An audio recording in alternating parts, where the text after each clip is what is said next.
No Brasil, João Cristofolini. Em Dubai, Gustavo Carriconde. Eles leem os mais importantes livros e debatem suas principais ideias. Fique ligado nas dicas dos maiores nomes da literatura de negócios e como você pode aplicá-las na sua vida como empreendedor. Está começando agora mais um episódio do Resumo Cast, livros para empreendedores. Olá, seja bem-vindo a mais um episódio do Resumo Cast. Aqui quem fala é João Cristofolini e estamos começando agora o episódio 91 com mais um livro para empreendedor. No episódio de hoje vamos falar de um livro de um dos caras que eu mais admiro no empreendedorismo brasileiro da atualidade, considerado um dos jovens mais inovadores do mundo e talvez um dos maiores cases de startup que nós temos no Brasil neste momento. Estou falando do livro Nada Easy, de Tales Gomes. Literalmente um passo a passo de como o Tales conseguiu combinar gestão, inovação, criatividade para levar a empresa dele, a EasyTaxi, para mais de 35 países em apenas 4 anos. Para quem não conhece o Tales Gomes, como eu comentei, ele foi considerado um dos jovens mais inovadores do mundo. Ele fundou a EasyTaxi, aplicativo de táxi, um dos pioneiros no mercado no mundo, que levou aí para mais de 35 países e teve uma das 3 maiores vendas do ecossistema brasileiro de startup. O Tales também hoje se dedica a Singu, que é o maior marketplace de beleza e bem-estar do Brasil. Então, este aqui não é um livro teórico, este aqui é um livro prático, de quem já fez acontecer, de quem já teve resultados concretos e certamente tem muito a nos ensinar sobre os seus erros e acertos durante essa caminhada de tanto sucesso num ecossistema tão difícil como é o brasileiro. Sempre desconfie de fórmulas mágicas, diz ele. Nessas páginas você conhecerá a realidade de quem tenta fazer com que uma startup dê certo no Brasil. E nós sabemos que tirar uma ideia do papel é uma arte. Fazer isso em um cenário hostil como o mercado brasileiro é quase impossível. Escalar o seu negócio, crescer exponencialmente, esse é o sonho de todo empreendedor. Porém, como fazer isso? Aí começam a surgir tantas dúvidas de quem quer começar um negócio. E neste livro, dentre os assuntos abordados, ele fala em como ter uma ideia viável, como transformar a sua ideia em produto, como construir seu time, como se proteger juridicamente, como levantar capital na realidade brasileira, como escalar o seu negócio e qual é a hora de vender a sua empresa. Então fique ligado que está começando agora o episódio 91 com o livro Nada Easy.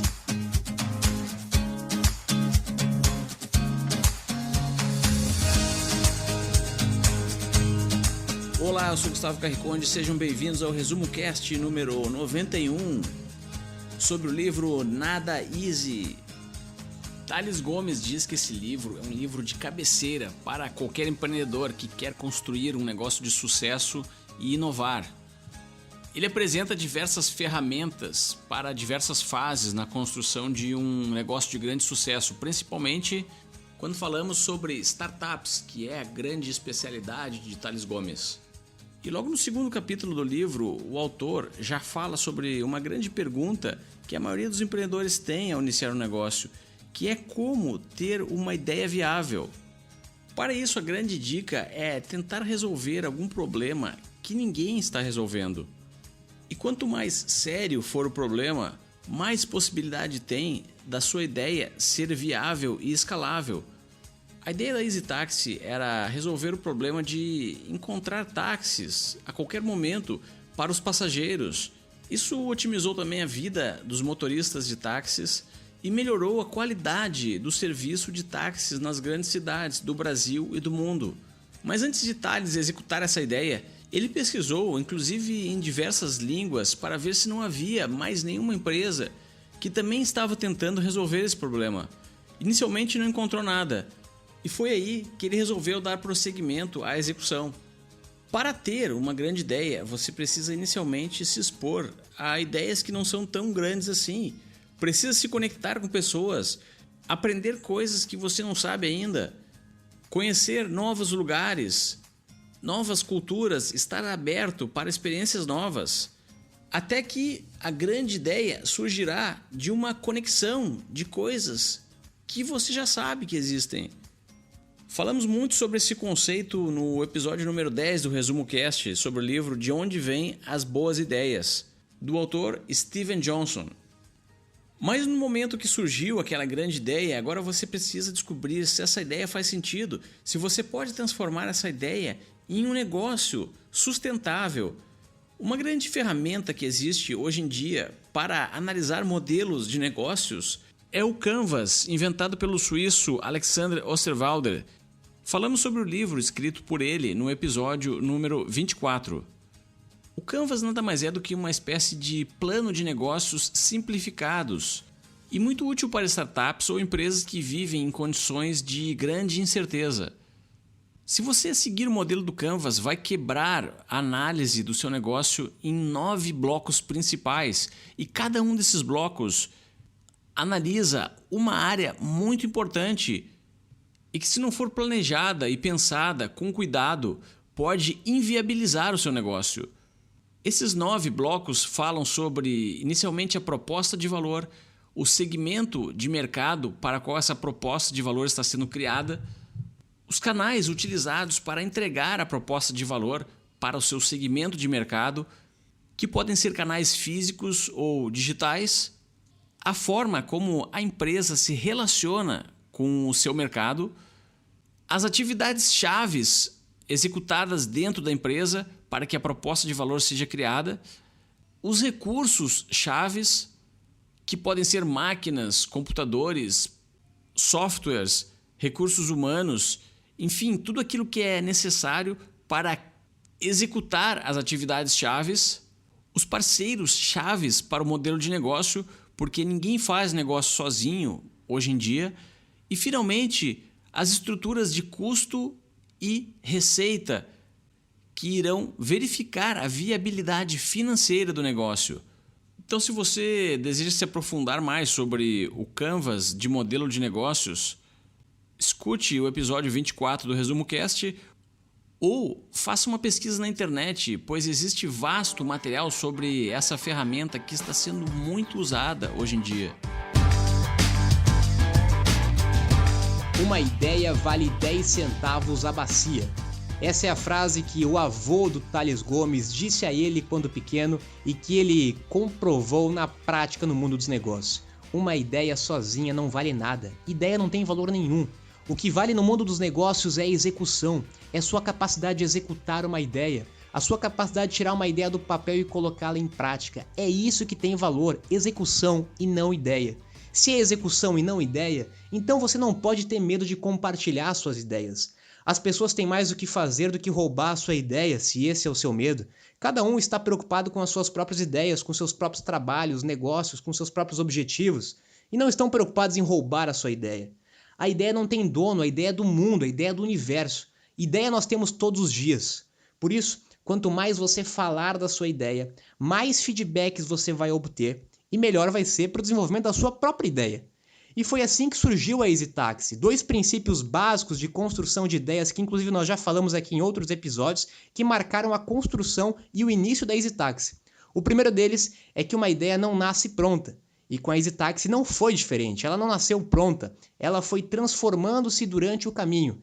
Inicialmente a proposta e o objetivo era criar um aplicativo para ajudar a encontrar ônibus, horários dos ônibus. Essa era a ideia original que o Tales teve, e com base nos feedbacks de outras pessoas dentro de um evento inclusive, ele começou a ver e a entender que aquela ideia não fazia tanto sentido para aquele momento, para aquela realidade, que já tinha inclusive outros players grandes no mercado executando essa ideia. Então, a partir daquela ideia original, ele conseguiu mudar a sua ideia. Esse foi o primeiro princípio.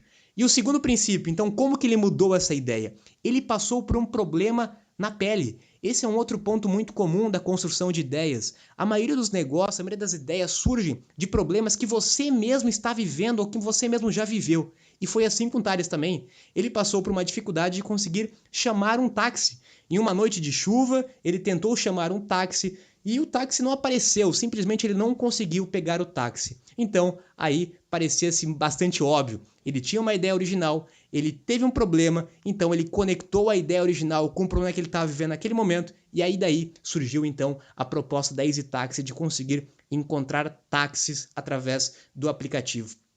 Segunda lição que ele dá em relação à ideia: dimensione o seu mercado. Essa é uma outra grande dificuldade que muitas pessoas têm. Depois que elas têm uma ideia inicial, elas às vezes não se dão conta da dimensão do mercado. Qual é o tamanho desse mercado? Há mercado suficiente para mim colocar uma ideia em prática? Muitas vezes o mercado é tão pequeno que não justifica se você criar um negócio para aquele mercado. E o Thales comenta, inclusive, que ele já passou por esse problema, por esse erro. Antes de fundar a Easy Taxi, ele tentou outros negócios que não deram certo, e um dos motivos foi não saber dimensionar o mercado. Ele escolheu um mercado que era muito pequeno, que não se sustentava financeiramente aquela ideia. E depois disso, ele então entrou em 2 mercados, literalmente de bilhões. O mercado de transporte, que movimenta bilhões todos os anos, e hoje, atualmente, o mercado de beleza, que também movimenta bilhões todos os anos. Então, depois que você teve uma ideia inicial, muito cuidado em saber dimensionar o seu mercado, qual o tamanho do seu mercado. Eu só faço uma observação aqui, inclusive recentemente teve alguns artigos e conteúdo sobre isso, que hoje está cada vez mais difícil, inclusive, você conseguir dimensionar o seu mercado quando a sua proposta é criar um novo mercado. Ou seja, como que nós iríamos dimensionar o mercado do Uber? Como que nós iríamos mencionar o mercado do Airbnb se aquele mercado não existia? Se fôssemos dimensionar o mercado do Uber, estaríamos dimensionando apenas o mercado de táxi. Se fôssemos dimensionar o mercado do Airbnb, estaríamos dimensionando apenas o mercado de hotel. E não foi isso que aconteceu porque foi criado um outro mercado. Então, está cada vez mais difícil você dimensionar o mercado. Você tem que entender se você está entrando no mercado que já existe, aí você tem muito mais número, dados e históricos para dimensionar o mercado com base em dados e fatos do passado, ou se você está criando um outro mercado, um novo mercado, aí sim você vai ter que, com um pouco de feeling, com alguns dados, tentar dimensionar um novo mercado que você vai criar. Mas de qualquer forma, vale a atenção no tamanho do mercado que você está pretendendo entrar com a sua ideia. Agora que você já encontrou uma dor, já encontrou um problema para resolver, e descobriu que não tem mais ninguém executando a solução da maneira como você executa, já colocou a sua solução no canvas de modelo de negócios e viu que o seu modelo é viável, é hora de partir para a validação. Para isso, as startups utilizam o produto mínimo viável, ou sigla em inglês MVP. Esse produto não precisa ser a versão final do produto, pode ser apenas uma página da internet. Ele serve para responder uma pergunta, e geralmente a pergunta inicial e mais importante é se as pessoas comprariam ou não a sua solução. O autor conta que para criar o produto mínimo viável do Easy Taxi, ele construiu um site muito simples, com apenas um formulário e um botão, onde as pessoas iriam solicitar um táxi, colocar o seu endereço e clicar em um botão que enviava um e-mail para Thales. Ele então colocava o endereço do seu cliente manualmente no Google Maps e começava a ligar para pontos de táxis para descobrir se haviam táxis que poderiam servir aquele passageiro. Mas a grande pergunta que Thales tinha e que esse sistema conseguia responder era se as pessoas iriam ou não pedir um táxi pela internet. O grande poder dos MVPs é que eles conseguem transformar hipóteses em fatos. Durante a fase de planejamento e pesquisa, quando o empreendedor está fazendo seu canvas, pesquisando o tamanho do mercado, as informações que ele tem são apenas hipóteses. Por mais que sejam baseadas em estatísticas e dados do passado, ninguém pode garantir que, na opinião do cliente, o negócio vai dar certo. A validação por MVP vem para resolver esse problema de transformar hipóteses em fatos.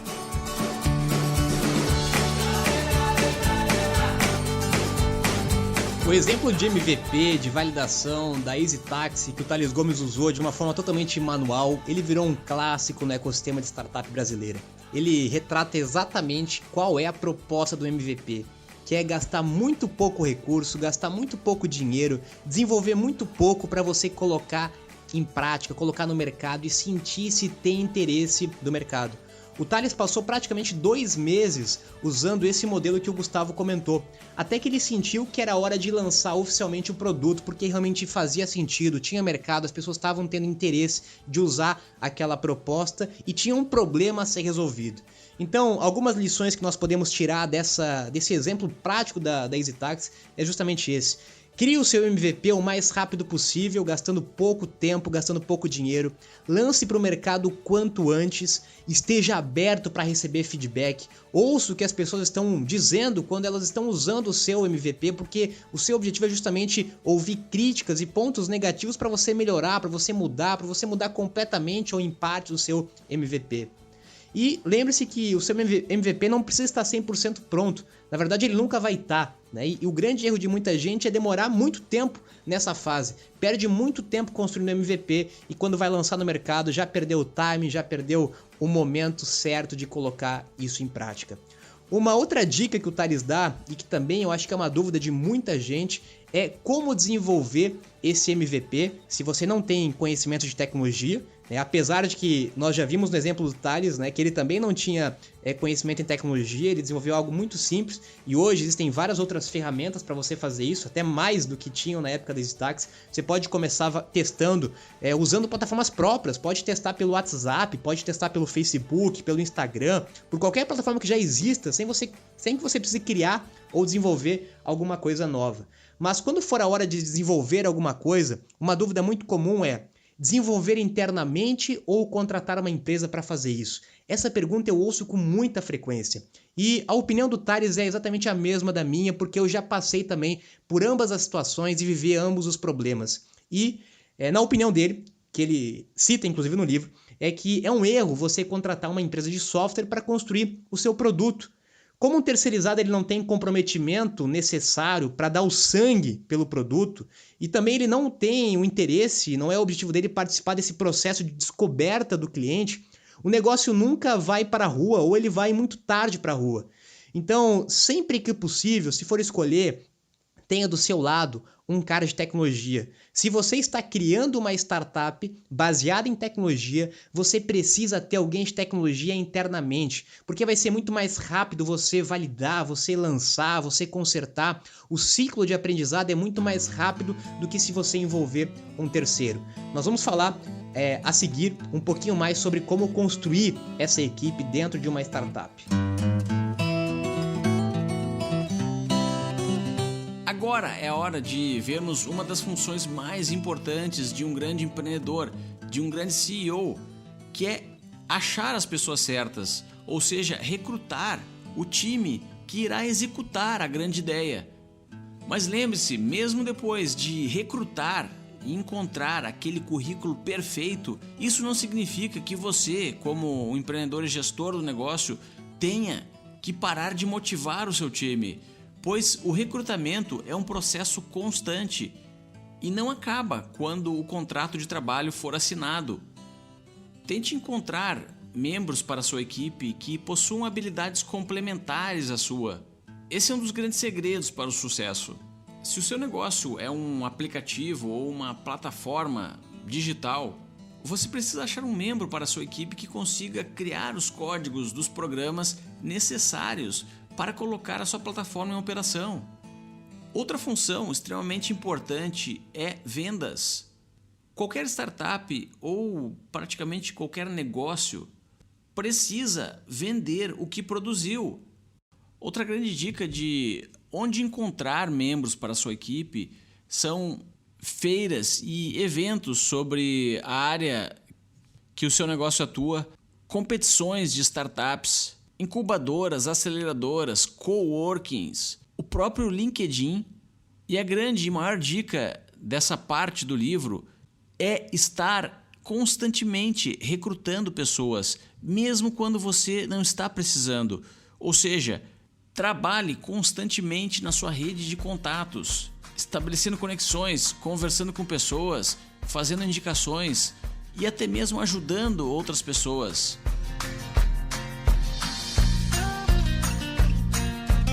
A única vantagem competitiva a longo prazo se chama gente boa. Segundo Tales, um CEO de uma startup tem basicamente 6 funções principais. São elas: recrutar e cuidar de pessoas, levantar capital, estabelecer relacionamento com investidores, desenvolver novos negócios e parcerias, vender e resolver o que é mais crítico para o negócio naquele momento. Ou seja, grande parte do tempo de um CEO de uma startup está relacionado com convívio com pessoas, está junto de pessoas. O Tales diz que ele usa praticamente 50% do tempo dele em contato com outras pessoas, conversando com pessoas, conversando com investidores, conversando com outros possíveis parceiros, conversando com possíveis novos funcionários, sócios, investidores, etc. Ou seja, estar em contato com pessoas é uma grande atividade que um CEO precisa sempre fazer, como o Gustavo comentou. E uma das principais plataformas que ele utiliza para isso é o LinkedIn. Ele usa muito o LinkedIn e você também deve usar o LinkedIn. Se não usa ainda, o LinkedIn é a maior plataforma profissional do mundo, onde você consegue se conectar com qualquer pessoa praticamente que está lá dentro e facilmente você consegue então encontrar pessoas, encontrar possíveis funcionários, clientes, parceiros, até mesmo sócios para o seu negócio. Então, use com melhor proveito o LinkedIn, que é uma ferramenta tão rica de pessoas, já que o negócio é feito de pessoas. E os 3 pilares para montar uma equipe em uma startup que o Tales usa e que nós também já falamos aqui no Resumo Cast são literalmente 3 pessoas, 3 perfis de pessoas complementares. Não podem ser pessoas iguais, não adianta achar outra pessoa igual a você, que faça a mesma coisa que você. Se você é um desenvolvedor, não vai encontrar outro desenvolvedor. Se você é um vendedor, não vai encontrar outro vendedor. Se você é financeiro, não vai encontrar outro financeiro. Você precisa de diversidade. E praticamente são 3 as diversidades principais que uma startup precisa ter. Aliás, nenhuma startup de sucesso ela nasce sozinha. Por um motivo muito simples, é muito difícil construir uma startup, é muito difícil colocar uma startup em pé. Por isso que a probabilidade de alguém fazer isso sozinho é muito pequena. Você precisa de pessoas junto com você, pessoas complementares que vão te ajudar nessa jornada tão difícil que é criar uma startup. Então tenha com você uma pessoa de vendas, uma pessoa que saiba se relacionar, que saiba conversar, vender a sua ideia, seu produto, seu negócio para outras pessoas. Tem uma pessoa de tecnologia, se o seu negócio é de tecnologia, você precisa ter um desenvolvedor internamente. E tem uma pessoa com um perfil um pouco mais organizado, mais burocrático, mais administrativo, mais financeiro. A combinação desses 3 perfis, vendas, desenvolvimento e administração, é a combinação ideal para você começar a sua startup.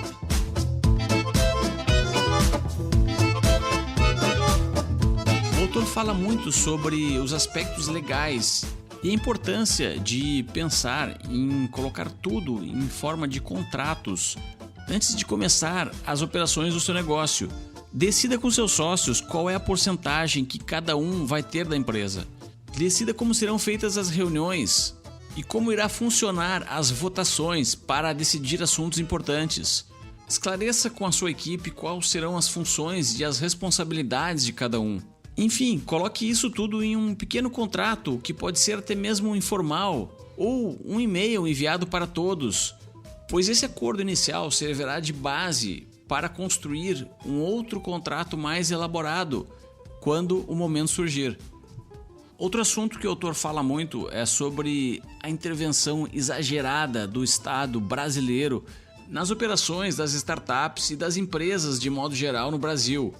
Se você está planejando a criação de uma plataforma, de um serviço ou um produto, siga um conselho que o autor dá no seu livro e que ele aprendeu errando, que é contratar antecipadamente um bom advogado ou contador para lhe ajudar a planejar a sua estrutura fiscal e legal. Se isso não for feito, segundo a experiência própria de Tales, o governo irá fazer tudo para falir o seu negócio. Irá colocar diversos entraves legais para impedir que você tenha lucro, pois a máquina pública em diversos países do mundo e principalmente no Brasil não gera mais tanto valor para a sociedade em comparação com a quantidade de tributos e impostos que recolhe. Estamos vivendo uma era onde as pessoas e empresas que geram valor são saqueadas pelos governos em diversos lugares do mundo. Falamos bastante sobre esse assunto no episódio 78 do Resumo Cast, sobre o livro A Revolta de Atlas. A autora desse livro, Ayn Rand, se estivesse viva, diria que o empreendedor Tales Gomes é um dos Atlas do nosso mundo contemporâneo, que enfrenta as maiores dificuldades impostas pelos estados para criar valor, resolver problemas, melhorar a vida das pessoas e impulsionar a raça humana. O Tales é um grande defensor do livre mercado, da não interferência do governo na nossa vida. E como ele diz, o Brasil, infelizmente, é um dos países mais difíceis para empreender por vários motivos fiscais, trabalhistas, de corrupção, de burocracia, de incentivo ao empreendedorismo. Por isso que nós precisamos ainda mais de conhecimento, informação, garantias e até dedicação para fazer com que uma empresa dê certo no Brasil. E ter cuidados burocráticos, jurídicos nesse sentido é muito importante. O Tales já enfrentou vários problemas, assim como muitos outros empreendedores. Quem já empreendeu certamente já teve algum tipo de problema nesse sentido. Se tiver problema trabalhista, problema com investidor, algum problema jurídico. Por isso, apesar de a gente ouvir muito isso, né, vale reforçar: tenha cuidado com a questão jurídica, contábil do seu negócio. Esteja sempre bem assessorado de uma contabilidade, de uma empresa jurídica, para você não cometer erros que depois podem prejudicar ou até mesmo matar literalmente o seu negócio por algum erro, por algum descuido que você não teve no início do seu negócio.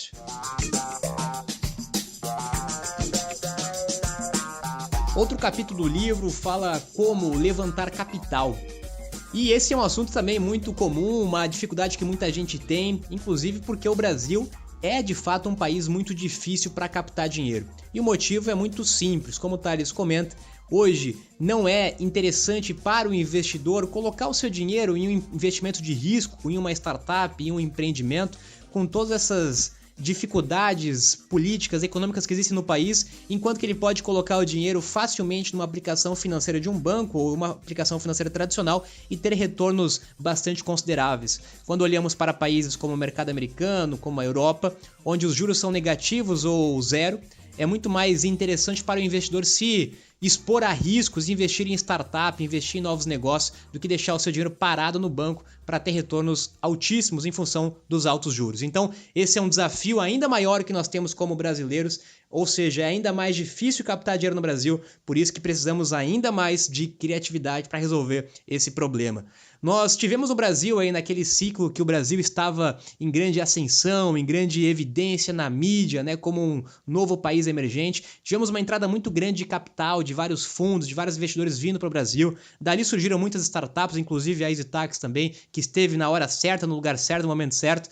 Hoje, nesse exato momento, o cenário é um pouco diferente, até o próprio cenário político e econômico do Brasil, ele acaba afastando muitos investidores, mas nós temos cada vez mais, né, como uma notícia positiva, cada vez mais investidores anjos surgindo no Brasil. Apesar de ser ainda um número pequeno, as opções acabam aumentando gradativamente com o tempo. Então, basicamente, o que nós podemos compartilhar de lição sobre como levantar dinheiro no Brasil? O primeiro deles é que se você não precisar levantar dinheiro, é o cenário ideal. Quanto menos você precisar de dinheiro de terceiros, de investidores, melhor. Quanto mais você puder usar dinheiro do seu próprio cliente, é o cenário ideal. Se a sua startup puder gerar receita a partir do primeiro dia, se o seu cliente puder pagar a partir do primeiro dia para usar o seu produto, o seu serviço, para que você não precise captar grande quantidade de dinheiro, né, ou que o seu negócio não seja dependente de dinheiro. Porque uma coisa é você captar dinheiro para escalar, para aumentar a sua operação. Outra coisa é captar dinheiro quando o seu negócio precisa de investimento para ele, de fato, conseguir sobreviver. Então, são duas dificuldades.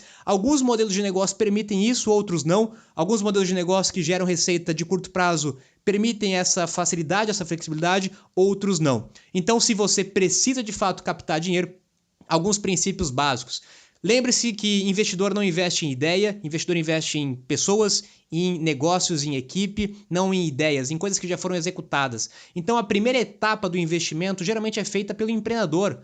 O cara que tem que assumir o risco do negócio é o empreendedor. O primeiro dinheiro vai vir ou do empreendedor, ou da família, ou dos amigos, ou dos tolos, né? Como se diz no conceito popular até da tradução literária americana.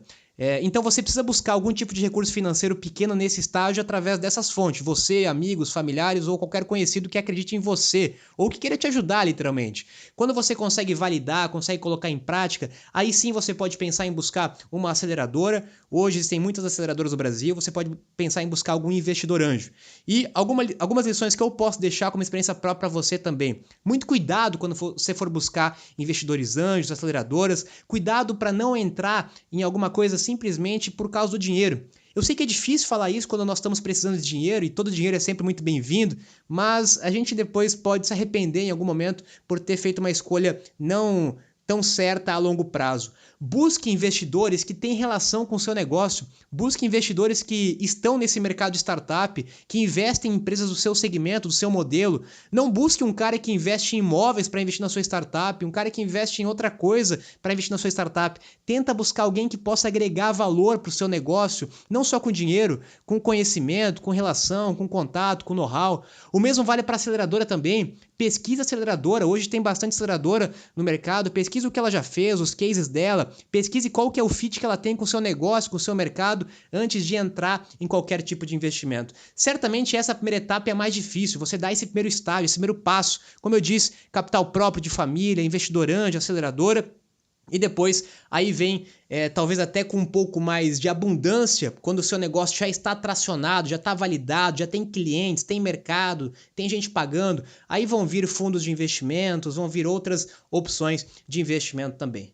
Aí uma outra opção, acabei de esquecendo de comentar aqui, nós já falamos em outro episódio, que começa a ganhar cada vez mais força no Brasil também, é o modelo de equity crowdfunding, né? Um modelo onde vários investidores anjos investem um pouco de capital, na verdade qualquer pessoa pode investir pouco capital, 5 mil, 10 mil, dentro de alguma plataforma que faça isso legalmente, isso inclusive hoje já está legalizado pela CVM, isso foi neste ano, em 2017, por isso que vem ganhando bastante tração também. É mais uma opção que você tem também para captar recurso para a sua startup. O Thales também fala sobre como você vai escalar o seu negócio, como você pode aplicar a estratégia de growth hacking para aumentar ainda mais a atração do seu negócio. E um dos principais aprendizados dele sobre isso foi que ele cresceu rápido demais com a EasyTax. E crescer rápido demais pode ser tão ruim quanto não crescer.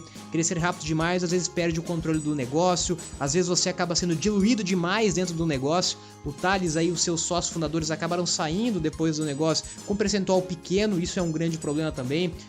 Cresceram rápido demais, muitas vezes você corre o risco de perder a cultura da empresa, enfim, vários problemas que você pode ter por crescer rápido demais. Então é um aprendizado que ele teve, que ele está mudando na Singu, com um crescimento mais lento, crescendo gradativamente em algumas cidades, não abrindo para todo mundo ao mesmo tempo, então cuidado com o crescimento. Ele usou algumas estratégias de growth hacking para conseguir criar os primeiros clientes parceiros com o desafio de todo marketplace, que nós já falamos aqui também, o desafio do ovo da galinha, né? O que vem primeiro. No caso dele, ele tinha um grande desafio de ser o primeiro de educar o taxista a usar aplicativo. Como o cara ia usar um aplicativo se ele nem smartphone usava? Então ele precisava primeiro ensinar, educar o cara a usar smartphone. Ele precisou, em alguns casos, financiar o smartphone para o taxista. Ele precisou se envolver dentro desse mundo de taxista. Ele foi jogar futebol em patotas junto com o taxista. Foi conversar com taxistas. Ele teve todo um trabalho de outras estratégias que ele usou para fazer com que o taxista tivesse um smartphone e que deixasse ligado o smartphone. Ele usou alguns artifícios aí, inclusive, para fazer com que o taxista deixasse o aplicativo sempre ligado, senão ele ia perder o celular e outras coisas nesse sentido, para que ele conseguisse ter a primeira tração do negócio dele. E por último, ele fala da hora de saída, o momento de sair da sua startup, que como muitos empreendedores têm esse objetivo de construir uma startup, acumular um grande patrimônio e depois sair.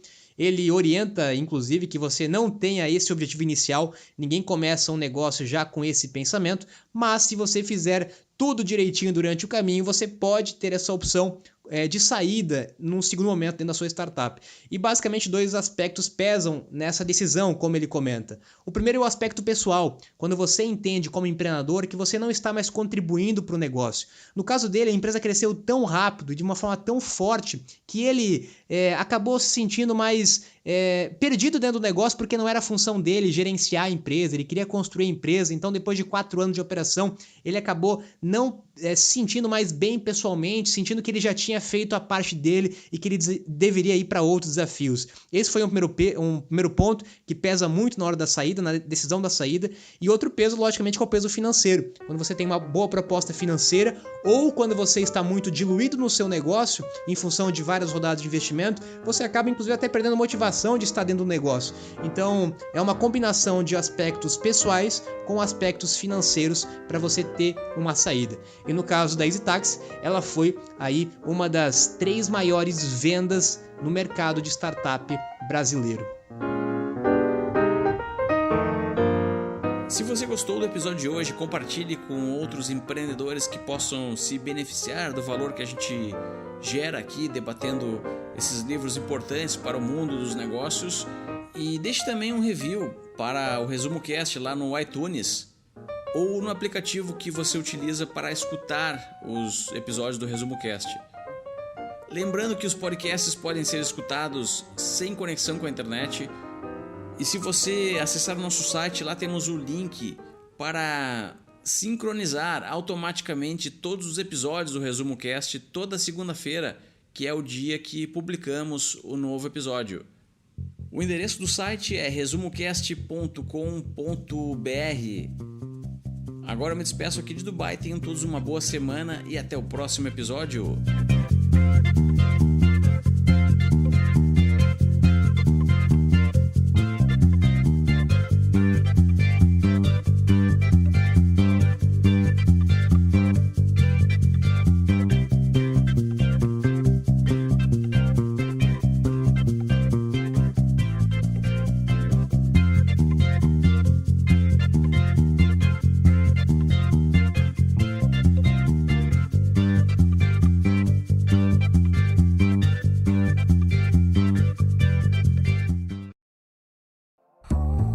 Se você gosta de assistir vídeos gratuitos sobre livros para empreendedores, sabia que já estão disponíveis no canal do YouTube do Resumo Cast os resumos dos livros em vídeo dos últimos episódios da temporada 3?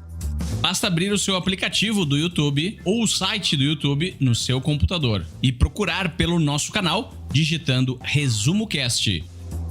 Te vejo por lá.